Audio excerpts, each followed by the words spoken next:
Queridos, a unção do Senhor se faz presente nesse lugar. A presença de Deus é real nesse lugar. Aleluia.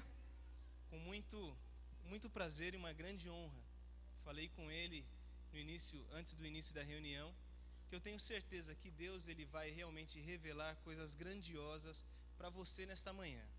É uma honra e um grande prazer pedir que suba ao palco o pastor evangelista Edson Teixeira. Recebam com um forte aplauso ao nome do Senhor Jesus.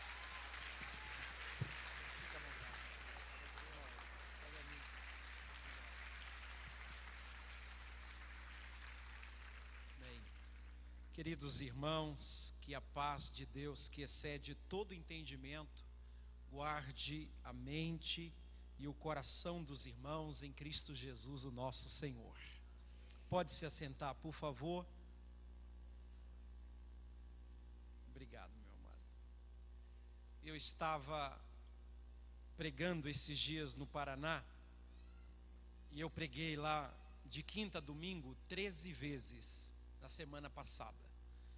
E quando chegou no domingo à noite, eu disse: Senhor, eu preciso descansar um pouco, me deixa descansar essa semana. E esse ano não tem um final de semana livre na minha agenda, e sempre em lugares diferentes, não só em estados diferentes, em países diferentes. E esse final de semana, quinta, sexta, ontem e hoje, eu estaria pregando lá na divisa do Pará com o Mato Grosso. Eu iria pegar um avião até Cuiabá, de Cuiabá pegaria um aviãozinho até Rondonópolis, e depois dirigiria mais de 700 quilômetros em estrada de terra. Seriam 14 horas dirigindo para poder chegar nesse lugar carente onde eu estaria ministrando esses dias. E Deus mandou uma chuva por lá. E o pessoal me ligou e disseram: Edson, até Rondonópolis dá para te trazer. Depois não tem caminhão, não tem ônibus, não tem ninguém que passa. As estradas estão todas tomadas de lama. Então nós vamos ter que cancelar o trabalho. Você não vai ficar bravo? Eu disse: não, irmão, obrigado. Essa é a resposta de Deus para a minha oração. Então eu descansei esses dias. E é uma honra para mim poder estar aqui com vocês nesse domingo pela manhã. E também estarei pregando hoje à noite aqui com vocês. Quero, antes de ler a Bíblia, agradecer a pastora Raquel, sua família, pastor Isaías que nos escuta ou nos assiste. É um privilégio poder estar aqui com vocês. Também agradecer a Deus, tantas pessoas abençoadas que eu tenho aqui como irmãos nessa igreja, mas o Nil e a sua família, eles têm sido assim companheiros de trabalho, têm viajado comigo, não só para lugares bons como Israel, Egito, Grécia, os lugares maravilhosos, mas têm me acompanhado também no Nordeste do Brasil. Ainda esse ano, Deus tem colocado no meu coração uma nação chamada Haiti. Eu estou trabalhando, já fiz várias viagens ao Haiti, e ainda esse ano, do dia 14 ao dia 20 de dezembro, nós vamos fazer um Natal feliz com as crianças do Haiti. E tem muitas pessoas do Brasil que estão indo comigo nesse grupo, e o Nil é uma dessas pessoas que tem se disposto a estar nesses lugares carentes. Então ele está representando essa igreja nesses lugares aonde ele tem me acompanhado. Deus os abençoe. Vamos abrir a Bíblia Sagrada na carta que o apóstolo Paulo escreveu aos irmãos que estavam em Roma. Aquele relógio que está ali é para eu ficar olhando para ele, é? Ai, ai, ai. Um tempo atrás eu fui pregar num país aí, e eu estava pregando e eu vi um semáforo na igreja. Tinha um semáforo lá, e eu pensei: bom, isso aí deve ser uma peça teatral, que eles estão fazendo alguma coisa. E eu comecei a pregar, e o sinal estava verde. E de repente o sinal ficou amarelo. E aí eu perguntei para o pastor: escute, pastor, o que é aquele sinal lá? Ele falou: não, quando a luz se prender roja, o tempo acabou. Quando a luz estiver vermelha, seu tempo acabou. Falei: espero que essa moda não pegue no Brasil, né? Romanos capítulo 11, versículo de número 25. Romanos 11, versículo de número 25. Quem encontrou, diga amém. Paulo tem um desejo no coração dele, e o desejo do coração de Paulo é este: porque eu não quero, irmãos, que ignoreis este mistério. Interessante essa introdução de Paulo aqui a respeito desse mistério, que Paulo vem falando sobre o perigo da ignorância. Paulo foi criado em uma cultura hebraica, embora teve uma criação helênica, vocês conhecem a história de Paulo, mas a estrutura, o fundamento da vida de Paulo sempre foi hebraico. E foi criado numa cultura hebraica, nascido na tribo de Benjamim, circuncidado ao 8º dia. Leia o seu testemunho em Filipenses capítulo 3. Paulo, ele está escrevendo para as igrejas chamadas de igrejas gentílicas, conforme Romanos 11, versículo 13. Eu me dirijo a vocês, os gentios, da qual fui constituído apóstolo. Paulo está escrevendo principalmente para uma cidade que está envolvido com essa cultura helênica. A igreja que está lá na Europa, a igreja que está na capital do Império Romano, do Império Italiano, a igreja de Roma. Mas você vai perceber que Paulo tem essa preocupação com todas as igrejas que estão envolvidas no contexto helênico. Quando Paulo diz: não quero, irmãos, que ignoreis este mistério, essa palavra ignorância significa ausência de conhecimento. A ausência do conhecimento. Nesse versículo você vai ver que está aberto aí um parêntese, diz assim: para que não presumais de vós mesmos. A pessoa que ignora certas verdades da Bíblia, ela pode viver de forma presumida. Ela pode viver aquém do plano de Deus, e ela pode viver além do plano de Deus. E tanto estar aquém como estar além do plano de Deus é um perigo para a nossa vida. Paulo tem essa preocupação, e ele sabe que a ignorância faz você viver de uma forma presumida. A ignorância faz você viver fora do plano de Deus para a sua vida. Olhe a pessoa que está do seu lado, olhe bem sério nos olhos dela e diga assim: você não pode ser ignorante em relação à vontade de Deus para a sua vida. Você pode ignorar alguma coisa da medicina, você pode ignorar fatos científicos, conjecturas humanas, tem um monte de coisa na sua vida que você pode ignorar e você passa em branco. Mas a vontade de Deus, você não pode ignorá-la. Você precisa ter conhecimento da vontade de Deus. Aí você vai ver essa preocupação de Paulo. Por exemplo, 1 Coríntios capítulo 12, versículo 1. Ele está escrevendo a uma igreja na Grécia, a uma cidade um pouco mais de 100 quilômetros de Atenas, a igreja de Corinto, uma igreja de filosofia grega, uma igreja helênica. E 1 Coríntios 12, versículo 1, o que ele diz? Não quero, irmãos, que sejais ignorantes com respeito aos dons espirituais. Paulo está falando do perigo de uma igreja não compreender o carisma de Deus para ela.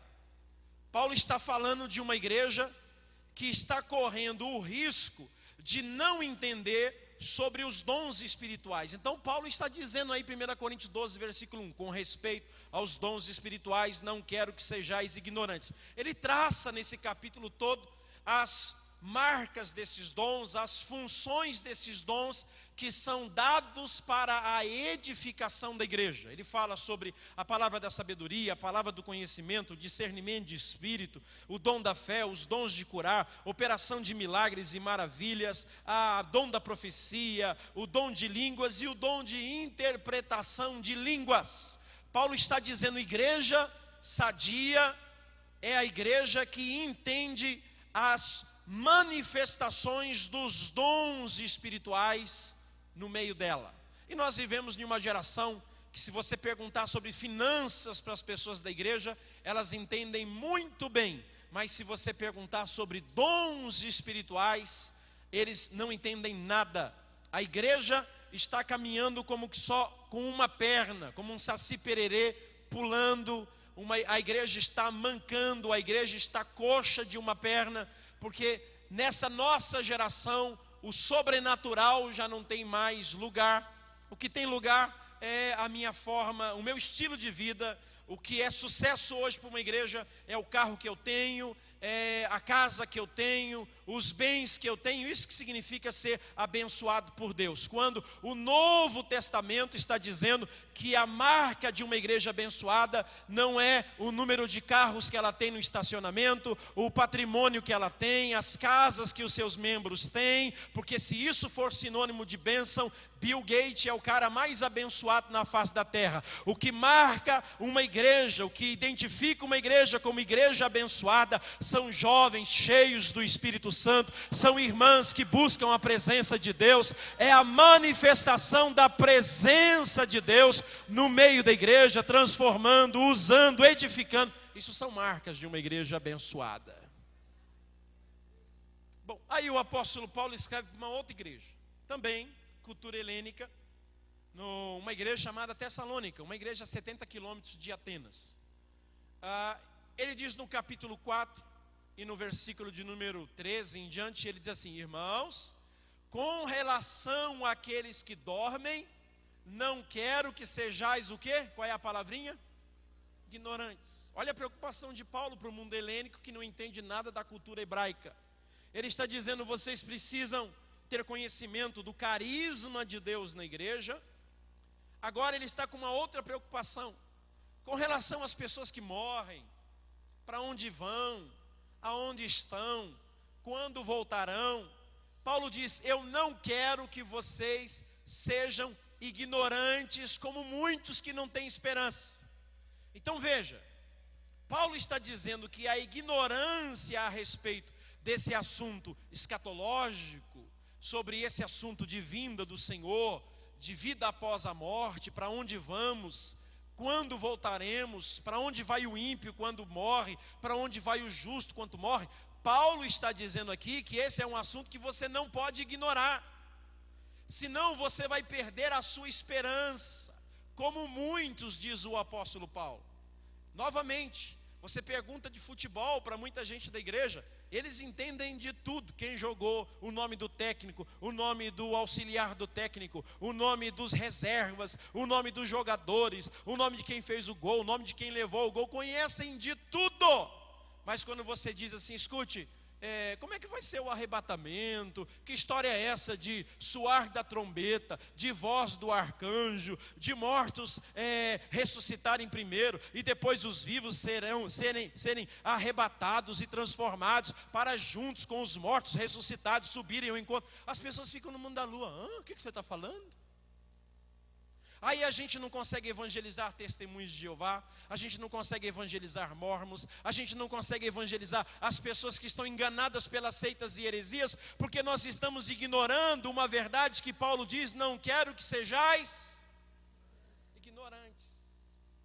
Depois, Paulo ele usa esse termo direto no Novo Testamento, nas suas epístolas. E aí, uma outra vez que Paulo usa é aqui o versículo que eu estou tentando ler com vocês, Romanos capítulo 11 e versículo de número 25. Vamos lá? Porque não quero, irmãos, que ignoreis, o que ele diz aí? Um mistério. É um mistério que não pode ser ignorado.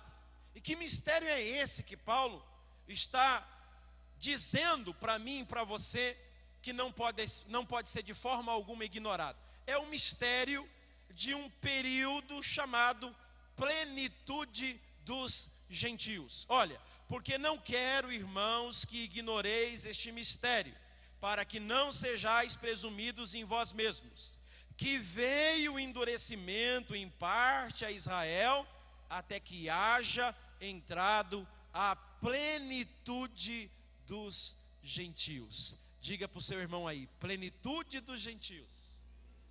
Você não pode ignorar esse mistério. Então, preste atenção.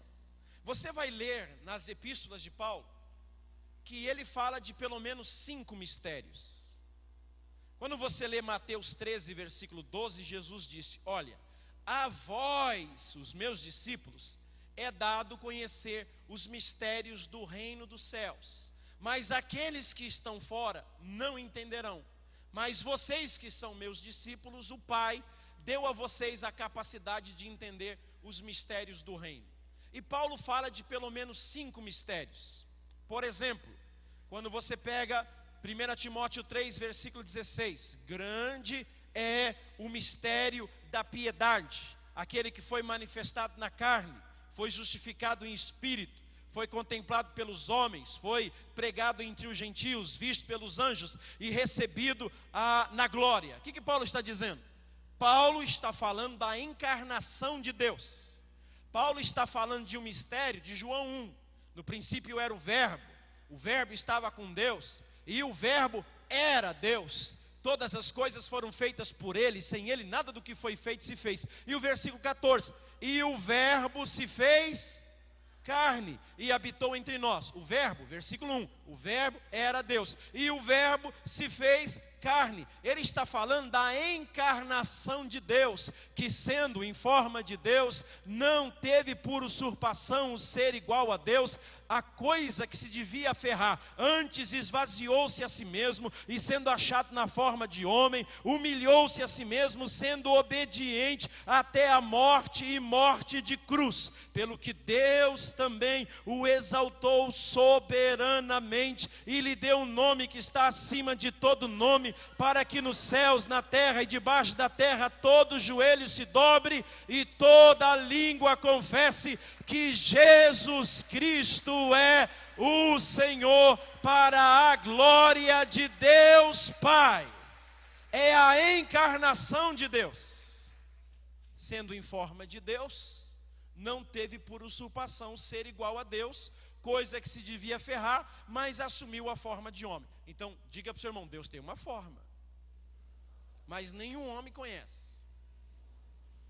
Sendo em forma de Deus, ele abriu mão dessa forma. Ninguém sabe como é essa forma, nem Abraão, nem Isaac, nem Jacó. Leia João 1, versículo 18. Nunca, ninguém, jamais viu a Deus. Leia 1 Timóteo 6, versículo 15 e 16. Ele habita em luz inacessível, nenhum homem jamais o viu e nem é capaz de ver. Nunca, ninguém, jamais viu a Deus, nem Josué, nem Elias, nem Eliseu, nem Abraão, nem Isaac, nem Jacó. Aquelas eram manifestações teofânicas, uma linguagem antropomórfica que você lê no Antigo Testamento, mas nunca ninguém jamais viu a Deus. Mas ele veio e assumiu a nossa forma, para que um dia na nossa forma a trombeta soará e seremos ressuscitados, ou seremos transformados em glória. E então, com corpos incorruptíveis na forma do Filho, a gente vai poder cumprir Apocalipse 22, versículo 3,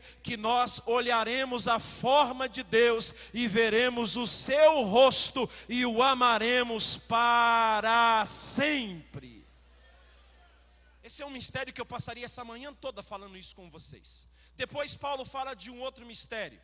Efésios capítulo 5, versículo 32.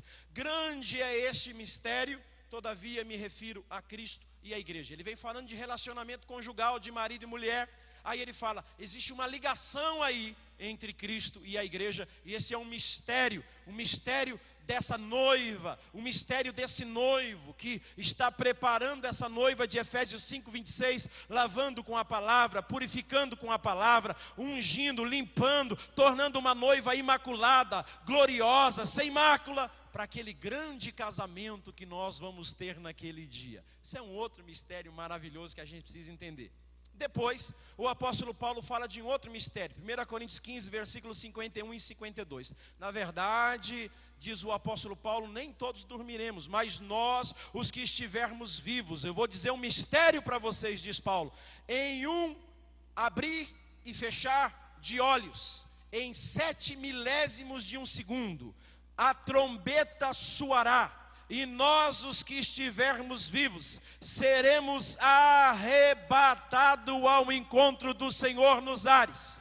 Porque é necessário que isso que é mortal seja revestido da imortalidade, isso que é corruptível seja revestido da incorruptibilidade, e então se cumprirá a palavra que está escrita: onde está, ó morte, a tua vitória? Onde está, ó inferno, a tua vitória? Porque a morte e o inferno foram vencidos na ressurreição de Jesus. E será consumado na nossa ressurreição. Pergunta para o seu irmão: você entende esses mistérios simples que Paulo está falando? Você entende? Pergunta. São mistérios simples.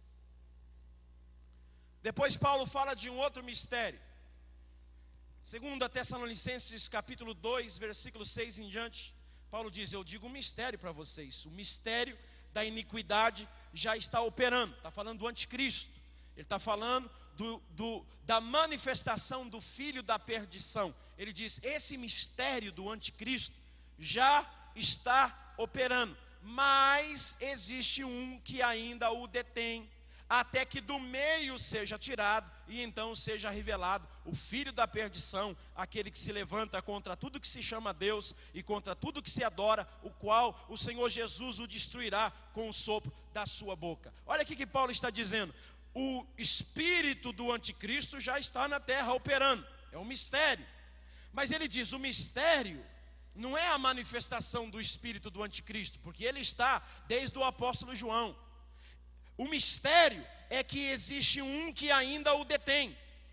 Esse um que ainda o detém, a palavra no original grego é mais ou menos o seguinte: o diabo tem um carro, uma espécie de um mustangão, aqueles carrão que tem uma potência tremenda, e esse carro tem uma potência para pegar uma velocidade muito rápida. E a linguagem do apóstolo Paulo é que tem alguém na estrada fazendo buracos. Abre um buraco aqui, abre outro buraco ali, abre outro. Você já andou em estrada emburacada? Não tem como você colocar o seu carro em toda velocidade, que estraga tudo.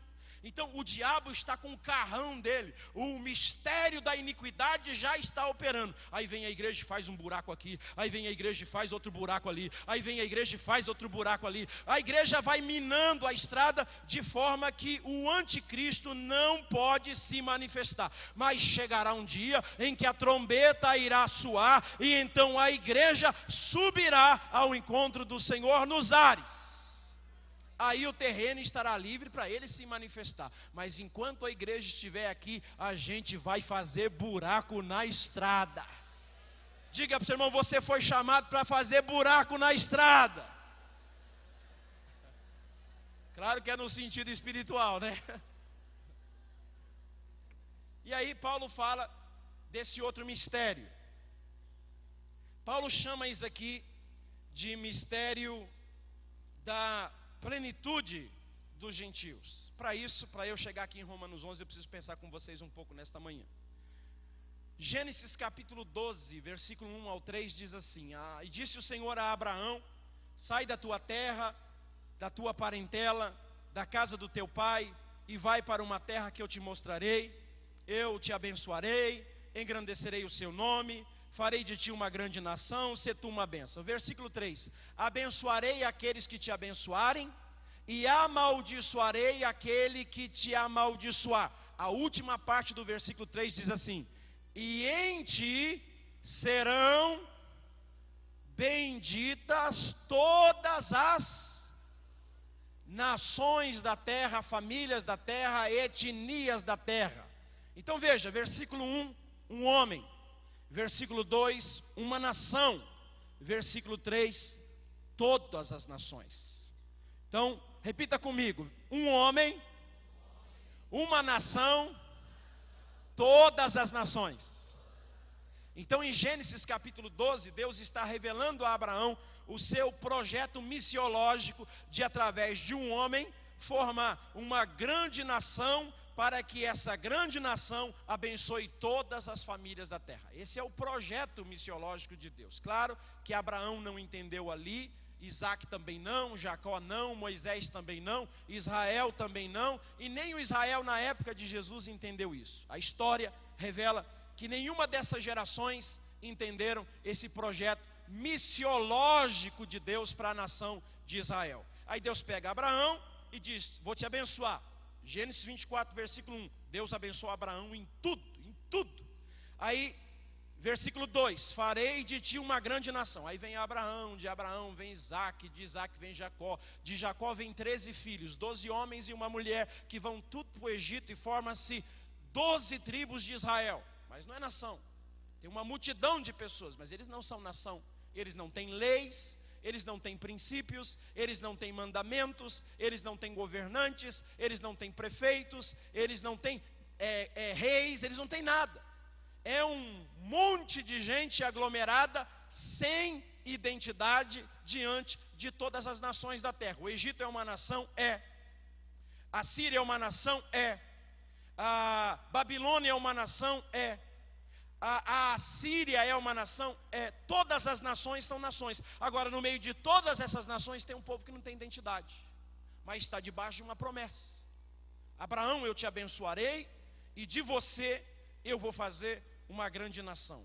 Aí vem Moisés, liberta o povo de Israel do Egito, leva-os para uma terra chamada terra de Canaã. Antes de entrar nessa terra, Deus diz: Moisés, sobe ao monte, porque eu preciso dar a vocês mandamentos, eu preciso dar a vocês diretrizes, ordens, princípios, leis religiosas, cerimoniais, civis. Eu preciso dar leis para vocês. Vocês são um monte de gente com a mentalidade de escravo, e a minha promessa a Abraão é fazer da descendência dele uma grande nação. Então chegou a hora de, através de princípios e mandamentos, formar em vocês a identidade de uma grande nação na terra. Aí estou com vocês em Êxodo capítulo 19, quem está me acompanhando diga amém. Versículos 5 e 6, Deus diz: Moisés sobe ao monte. Moisés sobe ao monte, aí Deus diz para ele no versículo 5: se vocês obedecerem os meus mandamentos, observarem os meus princípios, então, de todas as nações da terra, eu vos tomarei para mim, sereis uma nação particular. Dentre todas as nações, vocês serão constituídos uma nação particular, peculiar. Só existe duas vezes isso no Antigo Testamento. A outra está em Malaquias. Um tesouro particular meu, se me obedecerem, se guardarem os meus mandamentos. Vou formar em vocês o caráter de uma nação que vai ser, versículo 6, uma nação de reis e... O que diz aí, irmãos? Como estão me acompanhando, por favor? Uma nação de reis e de sacerdotes. Uma tradução fala reis sacerdotais, mas são duas coisas: uma nação de reis e uma nação de sacerdotes. Como reis, vocês representarão a força de Deus diante dos homens. Como sacerdotes, vocês representarão a fraqueza dos homens diante de Deus. Como reis, vocês serão a boca de Deus diante dos homens. Como sacerdotes, vocês serão a boca dos homens diante de Deus. Como reis, vocês trarão os princípios do reino para a terra. E como sacerdotes, vocês trarão as debilidades dos homens diante do Pai, para que o Pai derrame graça, habilitando-os a cumprirem os mandamentos do reino. Quantos estão me entendendo, por favor, diga amém. Conhecemos a história. Deus pega Israel, introduz na terra. Eles não entendem o seu papel missiológico, tomam conta da terra de Canaã. Vem Josué, depois de Josué vem 20 juízos de Deus sobre a nação de Israel.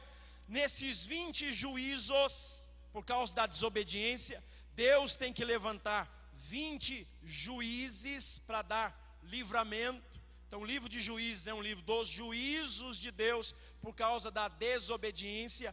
Pode ler, por 3 vezes diz: cada um fazia o que bem parecia aos seus próprios olhos, porque não existia rei em Israel. Eles não entenderam nada, o papel de serem reis e sacerdotes sobre a terra. Passam-se todos esses anos. Deus pega um menino chamado Samuel. E Deus diz: eu vou começar a ensinar essa nação o papel sacerdotal. E depois